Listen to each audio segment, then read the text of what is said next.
It's Eddie from PKL Physical Therapy. Today we're going to talk about labral tears in the hip. Some common questions such as, what is a labrum, what does it do, how does it tear, and will it heal on its own? So first let's talk about the hip joint itself. So the hip joint, also known as the femoral acetabular joint, is comprised of two bones. You have the femur, the long bone in the upper portion of your leg, and half of your pelvis. So on the pelvis there is a cup-like structure called the acetabulum, and that's what creates the ball and socket joint that is your femoral acetabular joint. Around your acetabulum, that cup-like structure that's on your pelvis, there is a ring of fibrocartilage that helps to deepen the socket and keep the femoral head in place so that when you're moving, the femoral head doesn't sublux or dislocate. That ring of fibrocartilage is your acetabular labrum. So how do you tear your labrum?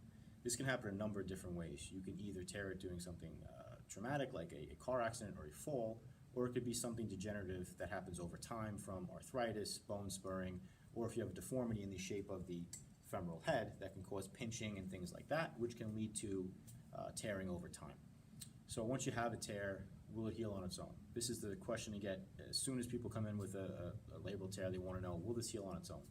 Unfortunately, labral tears will not heal on their own, mainly because there's very minimal blood supply to the labrum, and that doesn't allow for a conducive environment for healing of tissue.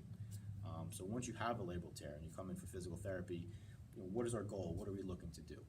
So since we know that the structural stability of your hip, the labrum, is torn, and you might have a little more motion of that femoral head in the acetabulum, we want to try to improve stability of the joint through some of the outside structures like your muscles.